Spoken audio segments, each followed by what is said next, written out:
Good morning! Ito yung labas ng Camp Hope.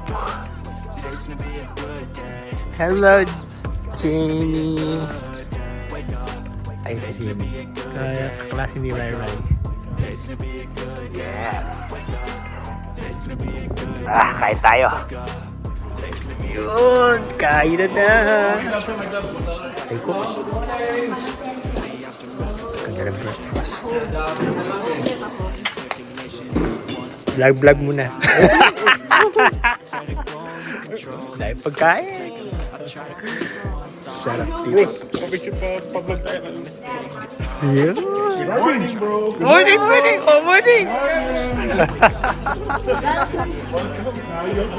Welcome to Camp Hope, CFC Camping.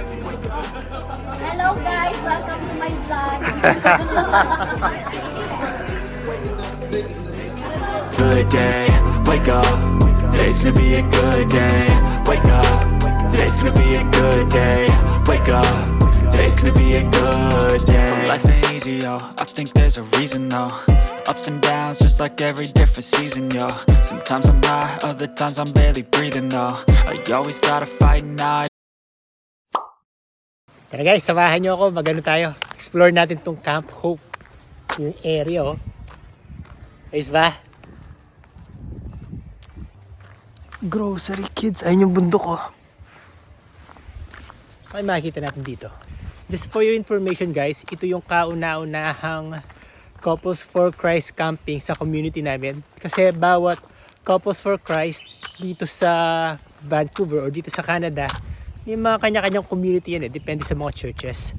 Yung church namin, yung St. Joseph the Workers Parish, ito yung kauna-unahang camping. Kasi guys, alam nyo guys, isa sa mga highly recommended thing na isasuggest ko sa inyo kung bagong-bago kayo dito sa Canada is sumali kayo sa CFC or sa Couples for Christ. Kasi as a new immigrant dito sa Canada, kailangan magkaroon kayo ng community. Community na tutulong sa inyo in any way possible, lalo na pag may mga problema kayo, pag kailangan nyo maghanap ng trabaho, pag kailangan nyo maghakot, maglipat. Ang Couples for Christ ang isa sa mga best communities dito sa Canada. Nung nasa Pilipinas kami, hindi naman kami member ng Couples for Christ eh. Tapos kahit nasa Middle East kami, hindi rin kami member ng Couples for Christ. Although marami naghihikayat sa amin nun, pero ayaw namin kasi para sa amin, parang hindi namin kailangan. Kasi self-sustaining naman kami. Siyempre, lalo na sa Pilipinas, marami tayong mga kamag-anak, mga kaibigan. So hindi na talaga necessary na sumali, para sa amin hindi na talaga necessary na sumali sa Couples for Christ. Tapos nung nasa Middle East kami, parang okay naman din kasi nandun naman yung kapatid ni Weng, yung mga kaibigan namin. So hindi na kami nag-join ng Couples for Christ. Pero nung dumating kami dito sa Canada, since wala talaga kaming kamag-anak, wala kaming kakilala, wala kaming kaibigan, although may isang klase ako rito, so naisip namin, kailangan pa rin namin ng community. Kaya sumali kami, especially ako. Ang pinaka-worry ko nun is mabarkada yung mga anak namin sa mga maling mga kaibigan. So naisip namin na kung gusto namin silang mabarkada, might as well na mabarkada sila sa mga bata of the same faith, yung mga napalaki ng maayos ng mga magulang nila of the same faith. So yun yung isa sa mga main reasons kaya sumali kami sa Couples for Christ. And for what it's worth guys, it's really worth it talaga. Kasi ang ganda. ang ganda ng lugar. Kasi for what it's worth talaga guys, sobrang worth it na maging miyembro ng Couples for Christ. Kasi through them, lumalaki kayong mga network nyo, yung mga kaibigan nyo. Ngayon halos magkakaibigan na talaga kami. Tawagan nga namin sa mga brother, mga sisters. Tapos pag kailangan ng tulong, nandun yung mga ka-brothers mo, mga ka-sisters mo sa Couples for Christ. Lahat ng uri ng support na kaya nilang i-provide is may po-provide nila sa'yo. And at the same time, dapat may parang give and take din. So pag kailangan nila ng support mo, ikaw rin naman, kailangan mong maglaan ng time para maibigay mo yung support mo sa kanila. Magbibigay ako sa inyo guys ng ilang mga examples ng pagtutulungan ng Couples for Christ. Hindi ko na babanggitin yung mga pangalan nila, siyempre for privacy reasons. So, magiging anonymous sila. Pero these are true stories.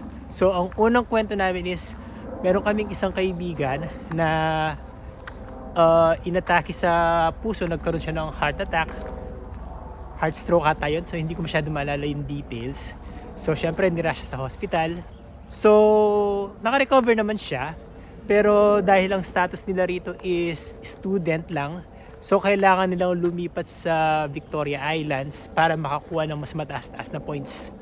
And at the same time, since bagong opera yung kaibigan namin na yon sa Couples for Christ, hindi siya makapagbuhat.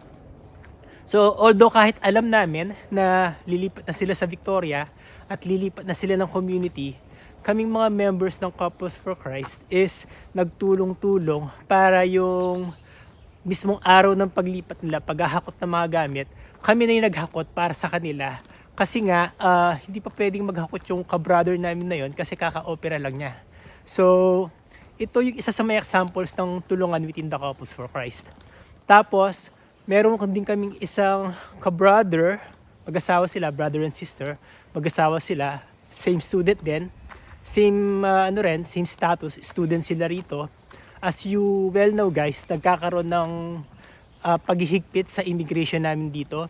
So yung ilang mga students dito sa Canada, nawalan sila ng status. So nung nawalan sila ng status, syempre hindi sila makapagtrabaho. Wala silang source of income, hindi sila makapagbayad na rent.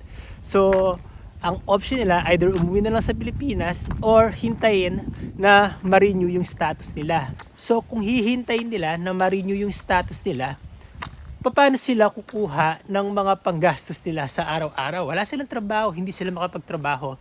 So, ang nangyari guys, napilitan silang umalis dun sa nirerentahan nilang place.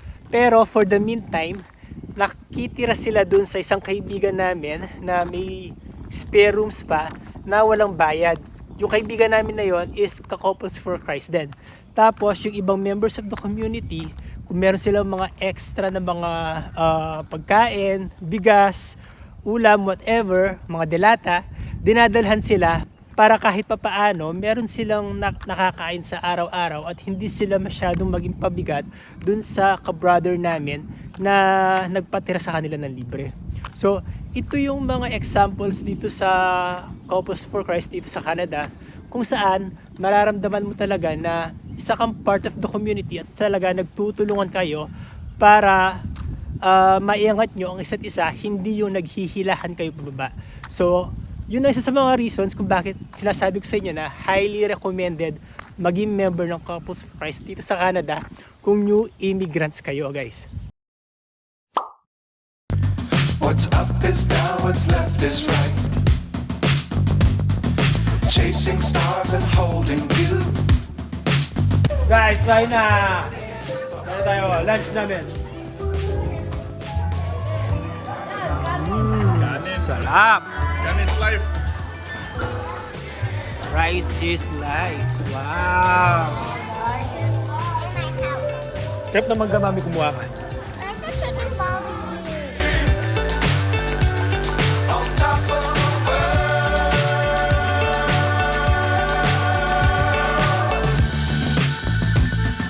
Dangerous times don't fly. So, katatapos lang nating mag-lunch no guys. Kaninang umaga bago kami nag-lunch, nagkaroon kami ng mini dart tournament kung saan third placer ako. The third winner, Bro Terrence.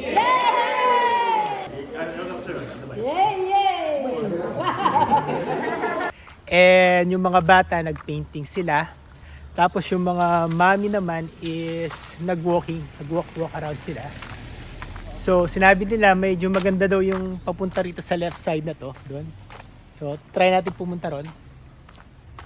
Ayun, sarap ng pagkain. Puro halos barbecue, may pork barbecue, may chicken barbecue, may ano pa ba, adobo. Pero ako mostly mga chicken lang kinain ko kasi may gout tayo. Kung napapansin nyo, medyo may ika pa rin yung paglalakad ko.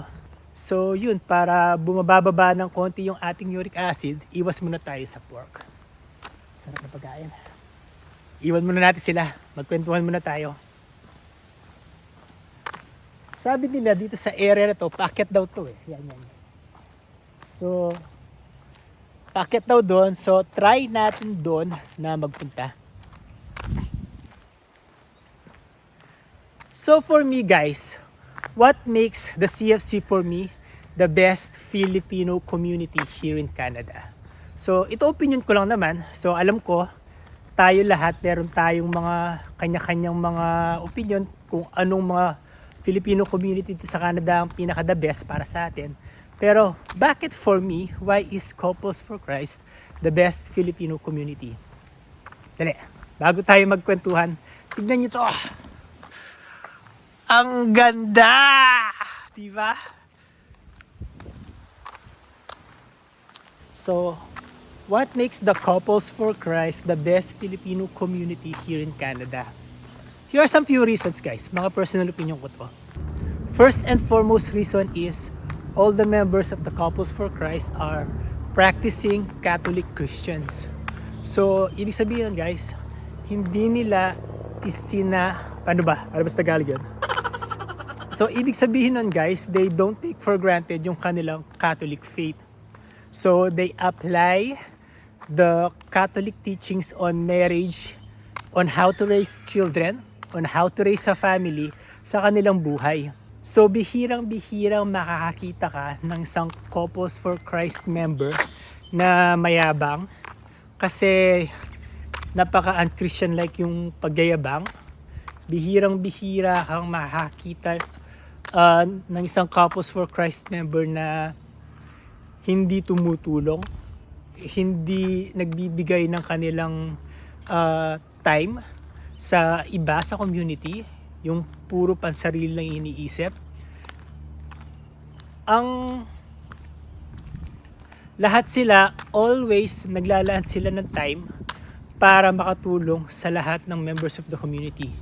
And for some, yung mga talagang nagpo-provide ng service, yung mga household leader, yung mga chapter leaders, wala naman silang mga sahod, pero they take their time to serve the community. So yun ang aking number one reason. Tapos yung aking second reason is, umakyat muna tayo ron. Ano, paakyat to, kaya to. Tapos ang aking second reason is, yung mga anak nila, they also raise their children according to the Catholic faith. Hindi ko na iisa-isahin kung ano yung magagandang aspect ng Catholic Christian faith. Marami na tayong vlog dyan. Kung gusto nyo, panoorin nyo na lang yung mga vlog ko related sa mga topic na yan. Pero ang point ko is, pagdating sa pagpapalaki sa mga anak, nandun pa rin yung Christian faith.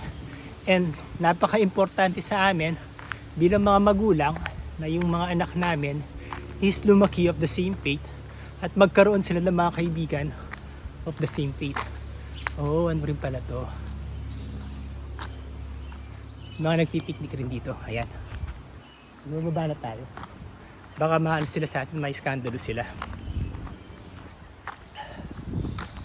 So kung nakita nyo yung mga anak namin, yung mga kalaro nila, halos ka-close nila. Although si Ate Tay doon, wala siyang mga kaklase ron.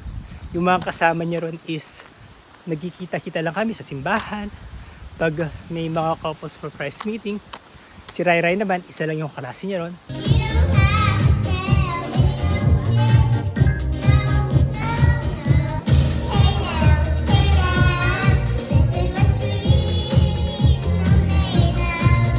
Pero halos magkakakilala sila, hindi pala halos, talaga magkakakilala sila at magkakaibigan sila. So, alam mo na yung mga kaibigan ng mga anak mo is hindi rin mga mayayabang, mga pasaway.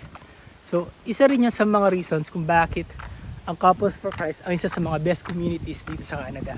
And then marami pang iba, tulad nga nung na-discuss ko kanina, like yung bayanihan, yung pagtutulungan, yung pagkalinga sa bawat isa.